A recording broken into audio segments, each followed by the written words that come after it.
Hello everybody and welcome back. Today I'm going to be looking at how we as parents or carers can find opportunities to be able to talk, play with and interact with our children. There are many opportunities that exist in our daily lives that we do tend to miss, and so I'm going to be looking at what those opportunities are and how we can use them best to build relationships with our children. Parents or carers will often say things like, I want to talk to my child, but he does not want to talk to me. Or, I'm waiting for my child to speak, and once he learns to speak, everything will change for us. When my child learns to communicate, I will have a normal relationship with him. And so parents are paralyzed. They don't believe that they can have a communicative relationship with their child, or they are waiting for their child to grow up and to change in ways that will enable this relationship. Communication is learned by interacting with another human being. In the same way that we learn to cook by cooking, in the same way that we learn to drive by driving, we learn to communicate by actually communicating. Children with autism can learn many things in therapy and in classrooms, but the best way for them to learn to communicate and to practice their communication is to interact with others, with family members, parents and carers in regular settings such as the home. If you look at every interaction between two human beings, it is really a form of communication between them. Let's look at some simple examples. If, for instance, I sang one line of a song and you sang the other line, that's an interaction. If we played a game, I tagged you and later on you tagged me, that is also another interaction. I read a book, let's say for instance I'm doing the reading and you as the child are looking at the words and the illustrations and listening. Or you ask me for something, for example a juice. I respond by going to the fridge and giving it to you. I talk about a movie and you respond by telling me what you think about that movie.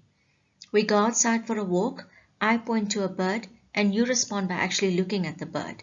You might comment on the bird's feathers and I might comment on the color of the feathers.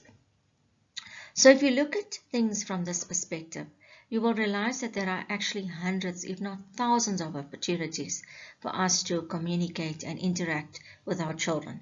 And these opportunities to interact are not necessarily based on an exchange of words. They are based on an action and a response. And some of these responses and actions could involve words. So as the people who are closest to our children, who spend a lot of time with them, we are the ones ideally who should be interacting with them.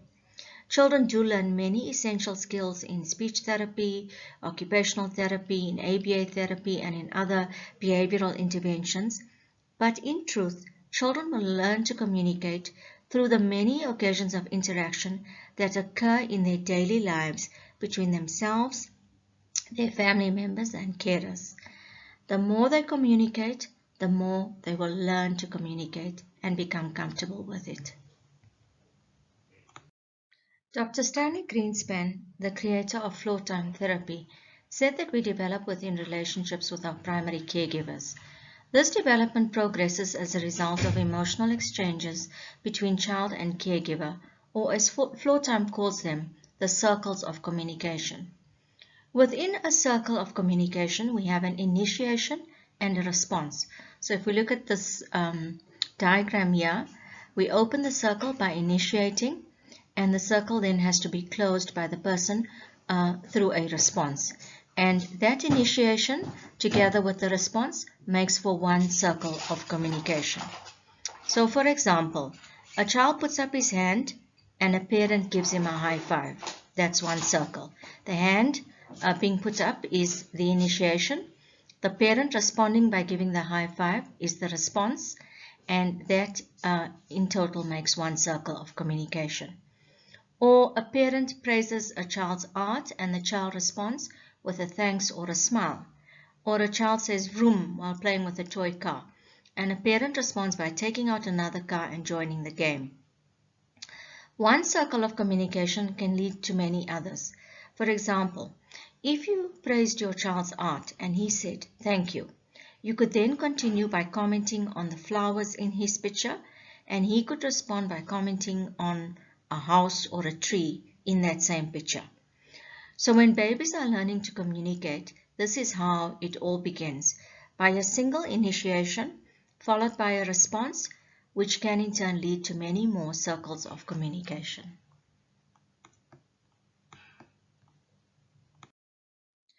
It is important to observe your child so that you can understand what level he is at and use what you know to be able to interact with him in an appropriate way.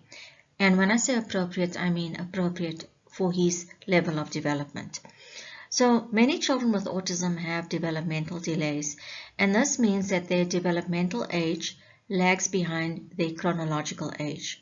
A 5-year-old may, for instance, be communicating at the level of a 2-year-old. So his chronological age is 5 years old, but his developmental age, for instance, in regard to language, would be that of a 2-year-old.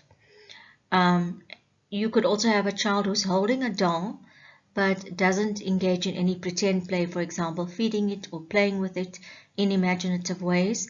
So your child at this stage is then engaging, but is not playing in ways that her peers would be doing. So if we want successful circles of communication, we need to recognize where our child is in terms of his development and try to interact with him at his current level of development. By doing this, we will create many opportunities for successful interaction. For example, just a simple example, a child who is communicating with single words but not phrases and sentences is best spoken to by you responding also with single words as opposed to sentences. A child who is not ordinarily engaging in pretend play will be unlikely to respond to a game involving imaginary play, but may respond in a simple stacking or building game where turn-taking is involved. Recognizing your child's level of development and responding at his level increases the chances that your child will stay longer with you in an interaction, and the more he engages with you, the more he will learn to interact and then to communicate. The focus when interacting with your child is not for you to teach him new skills or to teach him new vocabulary or to test what he knows or does not know. The emphasis here is on building circles of communication that your child will enjoy and freely participate in. So this is not about knowledge. It's not about academic skills. It is about the act of communicating. Interactions can be playful and they can be non-verbal, but they do always involve actions and responses between two people, and this action and response is really a form of communication, and in time it can lead to verbal communication. Interactions do not need to revolve around structured games and play that you need to control or to organize. It is not really about structured learning. Instead, look at what your child is doing during the day and seek ways to engage with him while he is engaged in his activity of choice.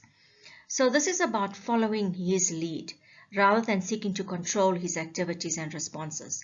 If he is blowing bubbles, get out another bottle and blow some bubbles of your own while being beside him.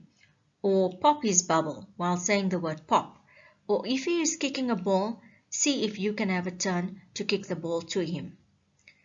Look at what works, what kinds of engagement your child will accept and enjoy. Keep these interactions going and keep them enjoyable. Interactions are not about teaching, as I said, or about correcting your child's behavior, or about giving him instructions or asking him a barrage of questions. Interactions are about spontaneous actions and responses, and they are about building a social relationship with your child where you can relate to him and he can relate to you in respect of his daily actions, the objects surrounding, the things that matter to him. Eventually, all of this will then translate into having a conversation with him at any level possible if your child is so capable. So although circles of communication are not about teaching new words, They are an opportunity for you to speak in ways that your child may be capable of using in the future. For example, if he is swooping up and down with a toy aeroplane, this might be an opportunity to say the word up or down for him at some stage in the future to be able to use the words up or down. However, it's important not to become fixated on the teaching of new words or any teaching targets, as that is not the ultimate purpose of interaction. The ultimate purpose is to foster social interaction and communication, for your child to become a communicator. Interactions should be fun, playful, and enjoyable. They should also have an element of being hopeful and optimistic, and they can be used to express affection, warmth, and it's also important for them to have an element of honesty and to be authentic. Because this is what relationships are about. They are about being your authentic self, being honest. So if we are interacting with our child, there needs to be an element of honesty and authenticity in what we are doing, as opposed to having an immediate agenda, which is, for instance, to be able to change our child. And interaction is not a lesson, nor is it a series of questions, instructions, or commands. It's not about getting your child to learn new games, new words, or new concepts. There's no judgment involved in the interaction. There's no criticism, no correction. It is not an engagement where one person is seeking to dominate or to control the process. An interaction is ideally a back and forth between two people, where each person is involved in responding to what the other person has just said or done. This means that you are keenly listening for and observing your child's words and actions, and then you respond to it in a way that is sensitive and appropriate. If your child is not responding to you or is ignoring you, then the interaction is really unsuccessful. And you would have to initiate with a different word or act, or you would have to wait for another opportunity to interact with your child. Your child could also begin to use words as part of his play and daily experiences rather than reciting facts in response to questions. So in traditional teaching settings and therapy settings, there's a lot of asking of questions and your child having to give responses.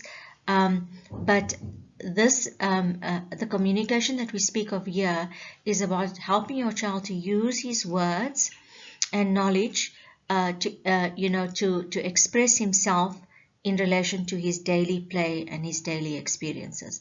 So this is what communication really is. If we think about it, we talk about what we know, what we experience, what we feel, and we want the same for our children. An interaction involves turn-taking. So if you are dominating the interaction by talking too much or doing too much or taking too many turns while your child is sitting there and doing less or just doing something or saying something only occasionally, then this would not be a balanced interaction and your child is not going to benefit by it. Turn-taking, balanced turn-taking, helps to make interactions enjoyable and keeps your child involved in it. So you will need to adjust your responses to match your child's words and actions by playing the games that he is playing, speaking in ways that are similar to his level of communication. You also need to respond to what your child is doing as well as to what he is saying. Your response could be an action, or it could be a word or sentence, or it could be both.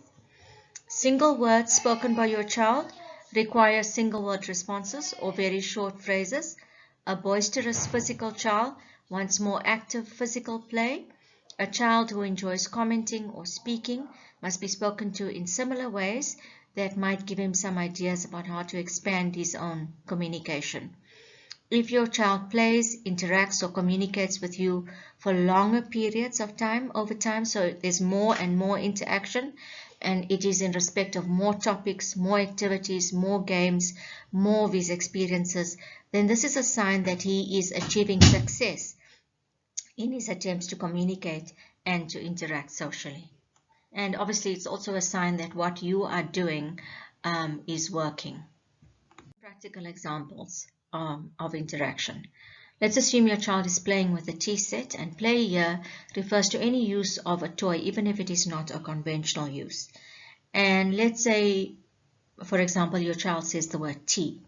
You could then respond by picking up a cup and drinking the tea, or pretending to drink the tea, and then you would wait for her to respond. Or you could say or hot, and then wait for her response. When the game is over, you could say let's wash up or wash up, and when she's at the sink washing the cups, you could say splosh, splash, which is a word to indicate play in water. Inappropriate responses would be, where's the saucer? What color is the cup? How many cups are there?